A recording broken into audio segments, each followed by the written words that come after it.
Meus queridos irmãos, nós vamos retomar o estudo do catecismo hoje, não é? A semana passada o nosso pastor tratou do domingo 14, falando acerca da natureza do Senhor Jesus Cristo, a sua plena humanidade e também divindade. Hoje nós vamos para o domingo 15, as perguntas 37 a 39, cuja ênfase é exatamente o padecimento do Senhor Jesus Cristo. Lembre que o Catecismo de Heidelberg, nesta sessão, está falando sobre a obra de salvação e particularmente estudando o credo apostólico, não é? Então, nesta fase, no dia de hoje, portanto, nós vamos ver a ideia que circunscreve o aspecto do padecimento do Senhor Jesus Cristo. Então, nós cremos em Deus Pai Todo-Poderoso, Criador do céu e da terra. Cremos em Jesus Cristo, seu único Filho, nosso Senhor, não é? Que foi concebido por obra do Espírito Santo, nasceu da Virgem Maria. Então nós vimos até aí. E agora nós vamos estudar hoje o fato de que ele padeceu sob o poder de Pôncio Pilatos. Então a ideia aqui é exatamente a de padecimento. O que é que implica nisso? Daí, o que eu gostaria de falar com os irmãos em termos de tema é que o padecimento de Cristo foi necessário e suficiente para a salvação do seu povo. O padecimento de Cristo foi necessário e suficiente para a salvação do seu povo.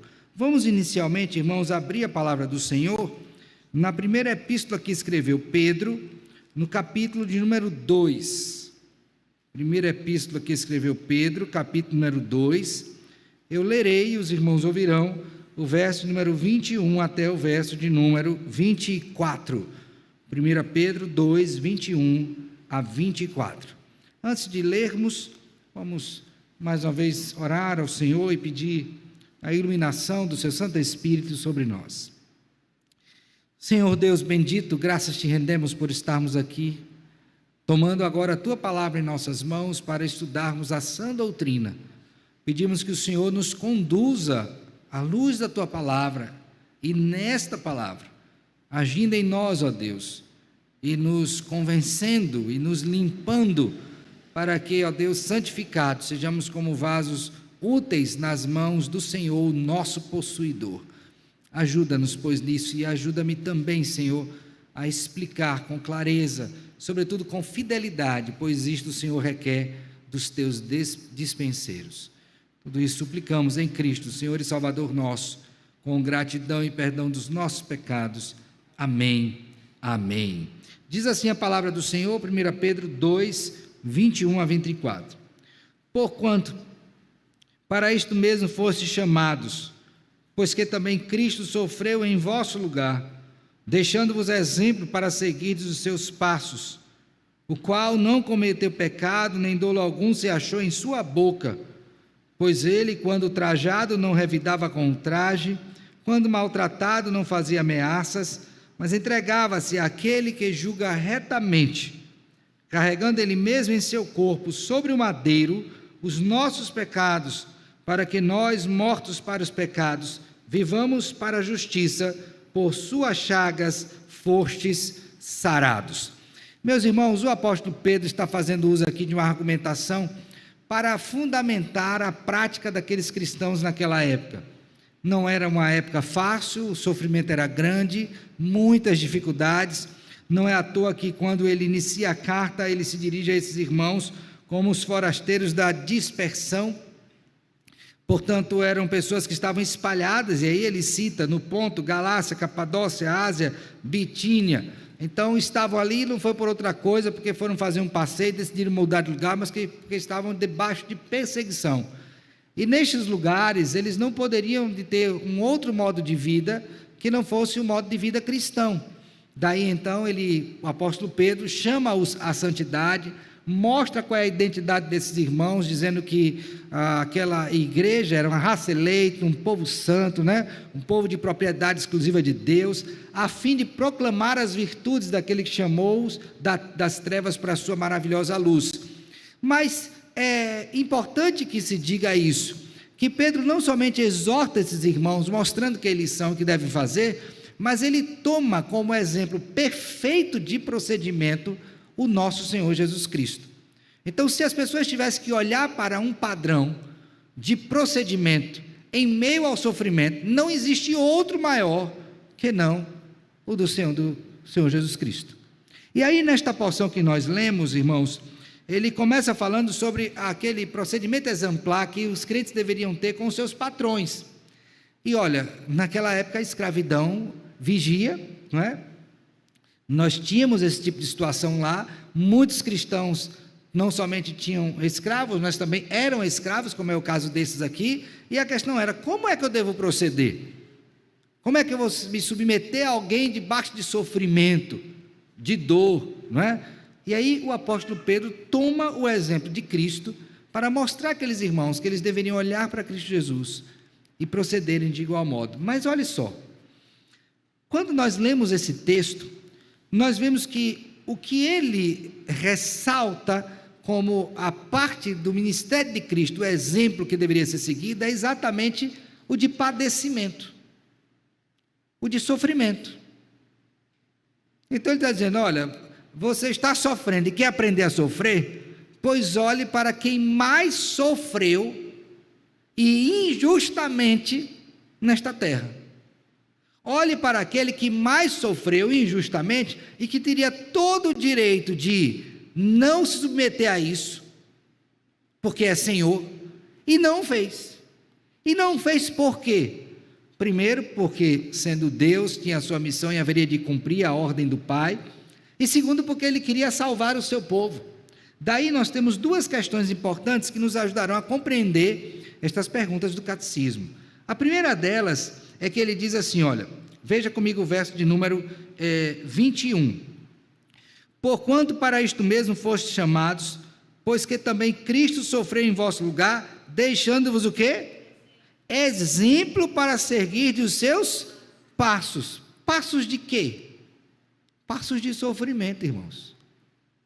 Então, quando nós pensamos no padecimento de Cristo, uma das coisas que nós temos como implicação para a nossa vida é que, estudando como Cristo padeceu, nós teremos encorajamento para padecer. Não por conta dos nossos pecados, tá? Porque o próprio apóstolo diz, olha, se sofrer, sofra por Cristo, não por causa de pecado. Mas tem uma segunda coisa que o padecimento de Cristo também tem como implicação, ou traz como implicação para a nossa vida. Qual é? É o que está aí, por favor, no verso 24. Ele diz assim, olha, carregando ele mesmo em seu corpo, sobre o madeiro, os nossos pecados, para que nós, mortos para os pecados, vivamos para a justiça. Aí completa, finalizando, diz o seguinte, por suas chagas fostes o quê? Então, quando eu olho para o padecimento de Cristo, eu tenho dois benefícios de imediato. O primeiro deles é encorajamento para sofrer. Pastor, não é masoquismo? Não, não é masoquismo, é porque se todos aqueles que querem viver piedosamente em Cristo serão o quê? Perseguidos. Então, se tem uma coisa que você precisa aprender como crente, é o quê? É a sofrer por causa de Cristo.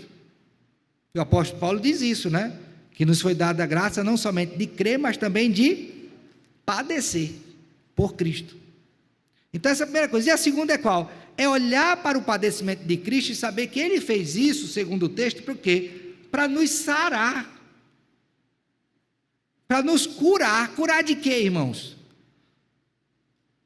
Dos terríveis efeitos do pecado na nossa vida. Então, esses homens, quando meditaram sobre essa parte do credo, e formularam as perguntas do catecismo, trouxeram isso, que o padecimento de Cristo foi necessário e suficiente para o quê? A salvação do seu povo. Nas perguntas que temos hoje, nós vamos então considerar três aspectos. Na pergunta 37, veremos que ele padeceu na inteireza do seu ser. Então, o padecer de Cristo Jesus foi na inteireza do seu ser, no corpo e alma. Ok? Sofreu em ambos.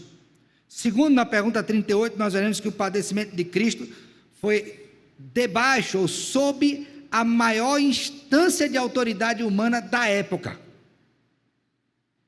padeceu sob o poder de Pôncio Pilatos.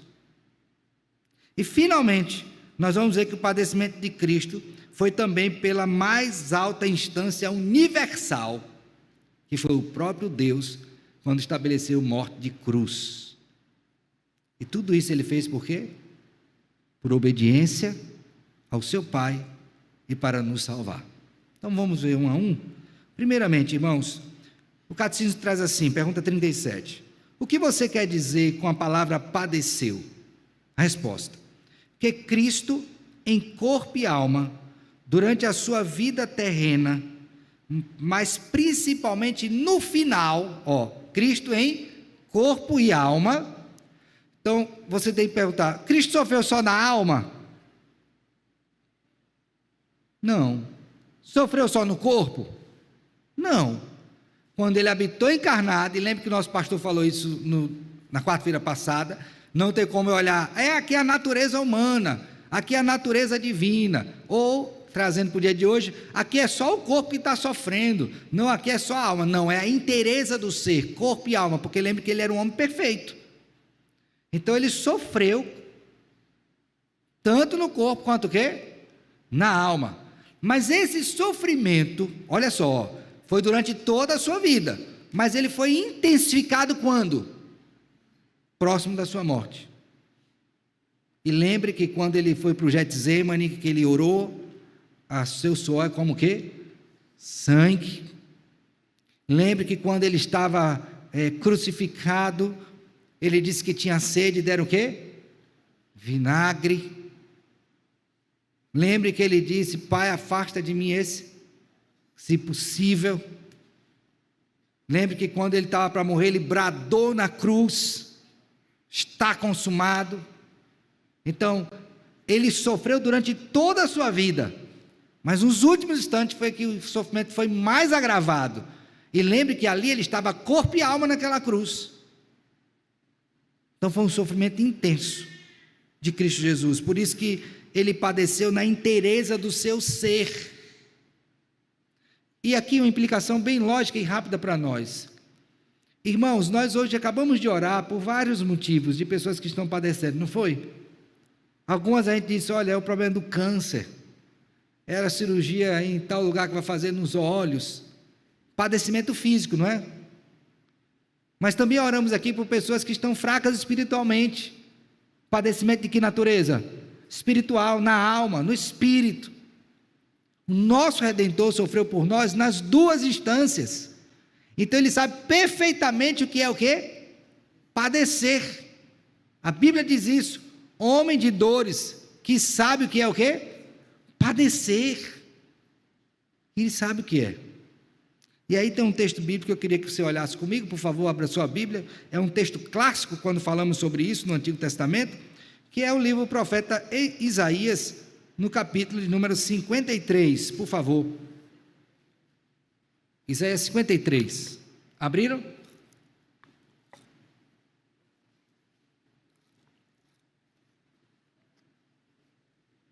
Então, eu vou ler a partir deste verso de número 3, tá? Para você já ver o início do padecimento dele. Segundo o texto. Era desprezado e o mais rejeitado entre os homens, homem de dores e que sabe o que é o quê? Padecer. E como um de que os homens escondeu o rosto, era desprezado e dele não fizemos o quê? Certamente ele tomou sobre si as nossas enfermidades, as nossas dores levou sobre si, e nós o reputávamos por aflito, ferido de Deus e oprimido. Irmão, tem gente que reclama de opressão.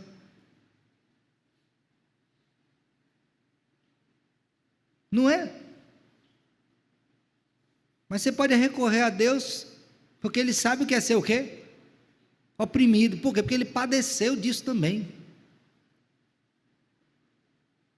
Você já imaginou que seus irmãos, sua família, ir atrás de você por achar que você está doido? Para lhe recolher, que está ouvindo as coisas a seu respeito? Foi assim que fizeram com Cristo, a família dele. Você já pensou que a liderança religiosa da sua época chegar e mandar você se silenciar?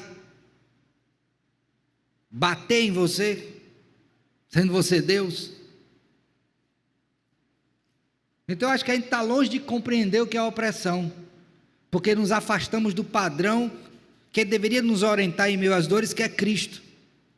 Por isso estamos numa geração que o povo chama de mimimi. Parece que o estômago está para fora, é uma sensibilidade exacerbada. Com cristãos não deveria ser assim, porque se tem um povo que tem que aprender a padecer, é o povo cristão. E eu não estou dizendo que é bom padecer não, meu filho. É doloroso. Nós deveríamos aprender mais sobre isso. Então, todas as vezes que a gente se afasta do modelo de Cristo, nós perdemos de vista o que é padecer por Cristo, o que é enfrentar dores. E esse texto nos lembra isto. E aí ele diz mais, verso 5: mas ele foi traspassado pelas nossas transgressões e moído pelas nossas iniquidades. O castigo que nos traz a paz estava sobre ele, pelas suas pisaduras fomos o quê? Sarados. Agora, por favor, veja comigo o verso número 10. Olha o que ele diz: todavia ao Senhor agradou moê-lo, fazendo enfermar, quando ele a sua alma, sofreu também o quê? Na alma, como oferta pelo pecado. Verá a sua posteridade, prolongará os seus dias, e a vontade do Senhor prosperará o quê? Agora, uma expressão bonita aqui, ele verá o fruto do seu penoso trabalho de sua alma, e ficará o quê? Esse trabalho foi um trabalho agradável ou penoso? Ou melhor, um trabalho tranquilo ou penoso? Agradável foi penoso. Por que essa expressão está aqui presente? Para mostrar que a vinda de Cristo e sua vida aqui, sobretudo próximo da sua morte, foi sofrimento. Sofrimento. Agora, por que ele sofreu tanto assim, irmãos? Porque ele não somente foi exposto a esse mundo caído, mas ele suportou a ira de Deus contra os pecados de todo o gênero humano. Pai, Deus meu, por que me desamparaste? O que é que ele estava sentindo ali? Todo o peso da ira de Deus. Agora, por que esse sofrimento? Ele pecou? Não. Portanto, ele não transgrediu nem a lei de Deus, nem a lei dos homens. Por que ele sofreu? Por causa do seu povo. Por isso que a continuidade do catecismo diz assim: por este sofrimento, como único sacrifício propiciatório, ele salvou da condenação eterna de Deus nosso corpo e alma. Por isso que ele diz assim, temei. Por que temem essas coisas aí? Temer antes a quem pode lançar tanto o corpo quanto a alma aonde? Agora, quem é que pode resgatar corpo e alma? O Senhor. Então, o fato dele ter sofrido no corpo da alma, o habilitou dentro da obra a quê? A me salvar também integralmente. Então, quando você for para o céu, você já está salvo, mas você vai para o céu. Quando você for para o céu, você vai como? Só a alminha voando? Não, você vai o quê? Corpo glorificado e alma. Então, quando ele vier, quem estiver morto vai passar pela ressurreição e vai unir corpo e alma. E você vai para o céu com corpo e alma, porque o seu Redentor sofreu no corpo e na alma, para lhe salvar também integralmente.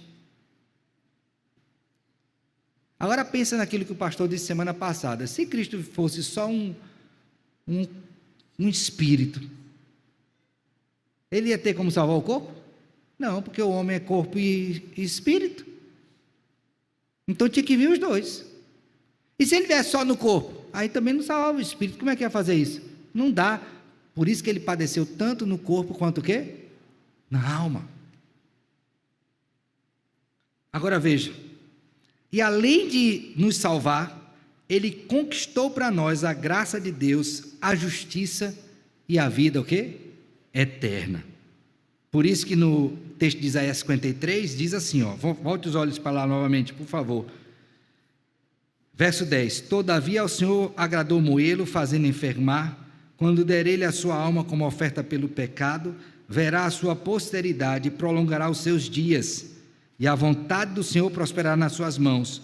Ele verá o fruto do penoso trabalho de sua alma, ficará satisfeito, o meu servo, o justo, com o seu conhecimento, justificará a muitos, porque as iniquidades deles levará sobre si. Por isso, eu lhe darei muitos como a sua parte, e com os pecadores repartirá ele o despojo, porquanto derramou a sua alma na morte. Foi contado com os transgressores, contudo levou sobre si o pecado de muitos, e pelos transgressores o quê? Intercedeu. Então a primeira coisa que a gente aprende é que Cristo padeceu tanto no corpo quanto o quê? Na alma, estando assim apto para nos salvar, nos dar a graça de Deus, nos dar a salvação, nos dar a justiça e nos habilitar então a morar eternamente com Ele em corpo e alma. Quando eu olho essa doutrina tão preciosa, eu fico pensando, meu Deus, a gente tem aqui tanto defeito, não tem? Eu estou pensando no corpo, né? Tanta gente com problema, não enxerga bem, não ouve bem, não consegue falar direito, não anda, não é? Tanta enfermidade, meu irmão, tem tanta enfermidade nesse mundo, e quando o nosso Redentor vier, nós estaremos para sempre curados de todas essas coisas. Não é uma bênção? Por que isso? Porque o nosso Redentor veio e realizou sua obra em corpo e alma. Mas aí, irmãos, tem um detalhe: foi necessário e suficiente. E nessa necessidade e suficiência, para salvar o seu povo, ele não somente padeceu em corpo e alma, todo o seu ser, mas ele também padeceu sob a mais alta instância humana. Daí o credo diz: padeceu sob o poder de quem? Pôncio Pilatos. Então, por favor, abra sua Bíblia aí em Mateus capítulo 27. Mateus capítulo 27.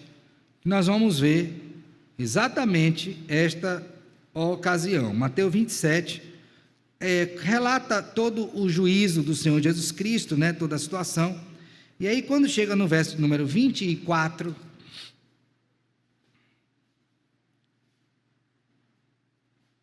veja que aqui é a sentença final, tá? Eu vou ler a partir do 20. Mas os principais sacerdotes e os anciãos persuadiram o povo a que pedisse Barrabás e fizesse morrer Jesus. De novo, perguntou-lhes o quê? O governador: qual dos dois quereis que eu vos solte? Responderam ele: Barrabás. Replicou-lhes Pilatos: que farei então de Jesus chamado Cristo? Seja crucificado. Responderam todos: que mal fez ele? Perguntou Pilatos. Porém, cada vez clamavam mais: seja crucificado. Vendo Pilatos que nada conseguia, antes, pelo contrário, aumentava o tumulto, mandando vir água, foi o que ele fez? Lavou as mãos perante o povo, dizendo: estou inocente do sangue desse justo. Fique o caso com quem? Convosco. E depois o que aconteceu? E o povo respondeu: caia sobre nós o seu sangue e sobre nossos filhos. Então Pilatos lhe soltou Barrabás e, após ver açoitado Jesus, entregou para ser o quê? Crucificado. Meus irmãos, essa mesma situação aqui é posta por Lucas no livro de Atos, quando vai recapitular, através do discurso de Pedro, o que aconteceu com Cristo Jesus. E ele cita exatamente esse aspecto, que Cristo padeceu debaixo das mãos da maior autoridade da época. E essas autoridades testificaram que ele era inocente. Não vejo mal nenhum nele. Então ele não descumpriu nenhuma lei dos homens. Cumpriu todas, sem exceção. O justo pelos injustos. O inocente pelos culpados. Então o nosso catecismo mostra o quê? Que embora sendo julgado inocente, ele foi condenado pelo juiz oficial. Quem era? Pilatos. Padeceu sob o poder de Pôncio Pilatos. Então ele foi condenado. Por que ele foi condenado? Agora veja que coisa, né? Que ironia. Ele foi condenado para libertar aqueles que de fato eram dignos de condenação. Quem eram? Nós. Que ironia, não é? Ó, eu vou ser condenado, eu vou padecer, para que vocês não padeçam. O que você acha disso?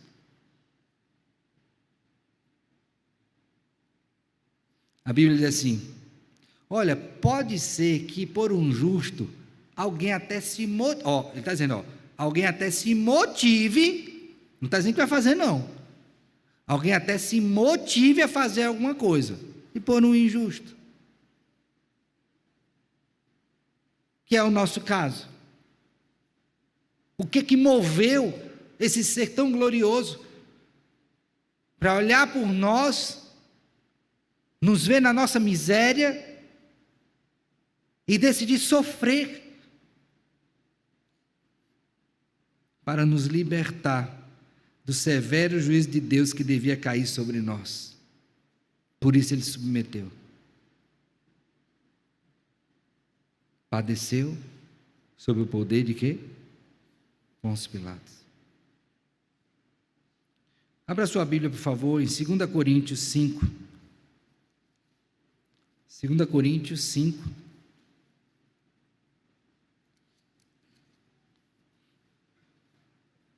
Verso 21. 2 Coríntios 5, 21. Ele diz assim, aquele que não conheceu o pecado. A ideia de conhecer aqui, irmãos, não é de não saber o que é pecado, não, é de conhecer no sentido experimental. Ele não pecou. Mas Deus sabe o que é pecado, né? Ele mesmo definiu o que é pecado. Ele diz, toda a transgressão da lei de Deus. Então ele sabe o que é conceitualmente, mas não na prática. Tá?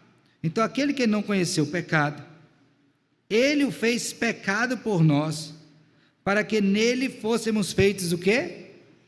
Então, quando Cristo padece, é injustiçado, e Deus aplica a justiça dele a nós, então esse padecimento dele conta em nosso quê? Benefício.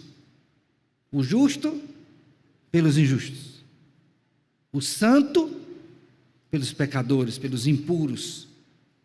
Entenderam? Então ele padeceu por nós, sofrendo a justa ira de Deus sobre o pecador. Aqui é um ato legal, tá? Judicial. Assim como nós recebemos a imputação do pecado por causa de Adão, também nós recebemos por imputação pela fé, o justo verá pela fé, a justiça de Cristo. Agora nós não nos tornamos justos, tá? Nós somos justificados. Justo só existe um, que é quem? É Deus, o único justo. Não há outro. Nós somos o quê? Justificados. É uma declaração. Ok? Então é importante que a gente entenda isso.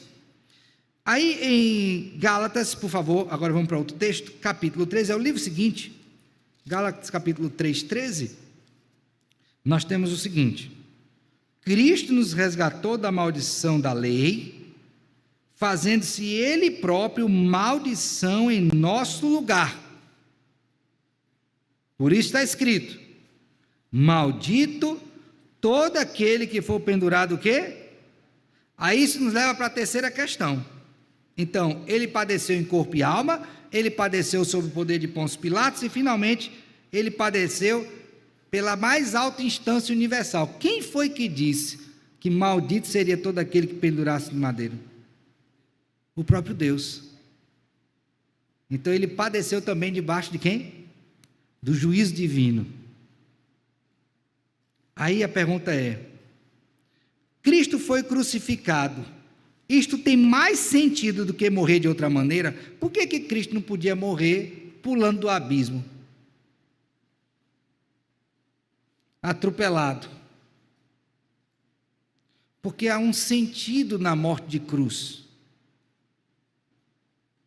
Porque foi o próprio Deus que estabeleceu que maldito seria todo aquele que fosse pendurado no madeiro.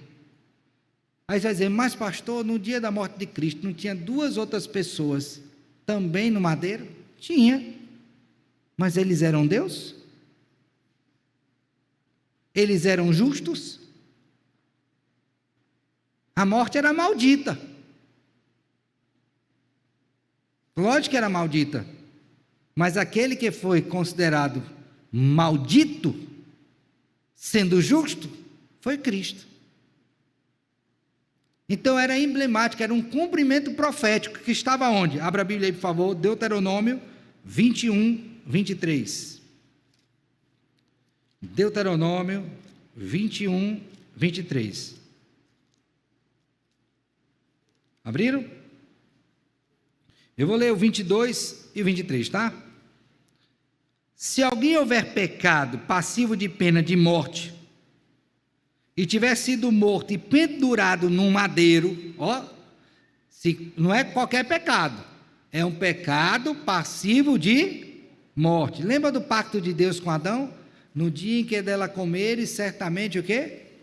Morrerás. Então, se cometer um pecado passivo de morte e for pendurado no madeiro, aí diz, o seu cadáver não permanecerá no madeiro durante a noite, mas certamente o enterrarás no mesmo dia, porquanto que for pendurado no madeiro é maldito de Deus. Assim, não contaminarás a terra que o Senhor teu Deus te dá em... Então, quando Cristo estava sendo pregado lá de modo injusto, ele estava recebendo um castigo do próprio Deus, considerado um maldito, sem ser. Padeceu sob o poder de Pôncio Pilatos. Entenderam? Que lições nós podemos tirar para a nossa vida, irmãos? Para a gente finalizar. A primeira delas, não se esqueça de reafirmar que o nosso Cristo padeceu em corpo e alma. Não foi só a alma, nem foi só o corpo, foi corpo e alma. Porque se você não reafirmar isto, isso tem uma implicação direta sobre o efeito da morte dele e sua ressurreição na sua vida. Você não vai ter benefício. Então a obra foi realizada pelo ser dele em sua totalidade. E isso me leva para a segunda questão. Se você precisa reafirmar, portanto é convicção, pois louve a Deus por isso, porque você tem um Senhor sobre a sua vida, que sabe perfeitamente o que é o quê? Padecer. Você já pensou isso? Às vezes a pessoa está sofrendo e vai conversar com a outra diz, mas você já passou por isso? Ela diz, não. Então o argumento de ter passado, a experiência é muito forte, não é? Como é que você vai consolar alguém se você não passou por aquilo? Embora a Bíblia nos ensine que a consolação que a gente recebe, a gente transmite.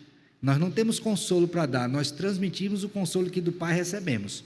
É importante saber isso. Mas a pessoa fala, pois é, quando você pensa em Cristo, esse argumento cai por terra, porque Ele sabe o que é padecer. Então, se você está aí desesperado, a ponto de se jogar, dar fim na sua vida, antes de fazer esta loucura, que é um pecado, lembre-se de Cristo, que sabe o que é padecer, tanto no corpo, quanto na alma. É o seu maior refúgio.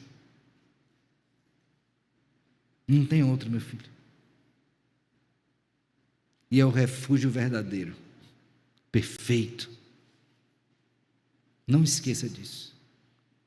Por mais tenebrosa que seja a sua noite, lembre, há um no céu que intercede por você e que sabe bem o que é padecer. Então,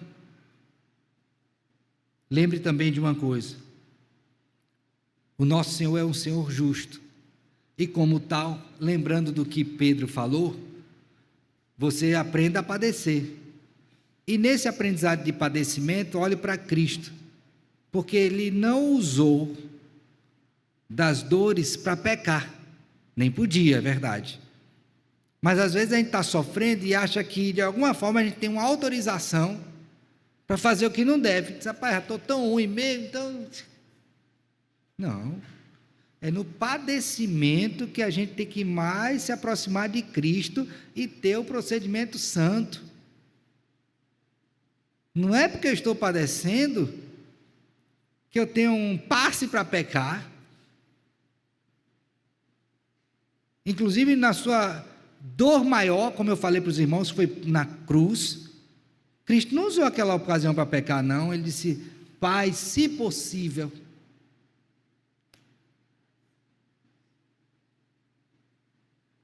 Então, às vezes a pessoa está sofrendo e acha: rapaz, o negócio já está ruim mesmo.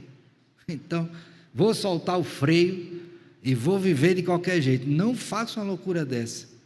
Se você aprendeu a padecer com Cristo, você vai entender que o momento de dor é o momento que você tem que estar mais em santidade, mais próximo dele. E finalmente, meu filho, eu queria que você fosse para casa sabendo de uma coisa. Sabe a dor que Cristo levou sobre si? Todo o padecimento é para que você tenha a esperança de uma glória eterna sem dor alguma. Toda dor Ele levou sobre si, para que nenhuma dor tenhamos quando Ele vier levar o seu povo. Que isso enche o seu coração de esperança e lhe motive a viver para a glória daquele que padeceu por nós, sendo nós ainda o quê? Pecadores. Que Deus te abençoe ricamente e te ajude a viver para a glória de Cristo Jesus. Amém.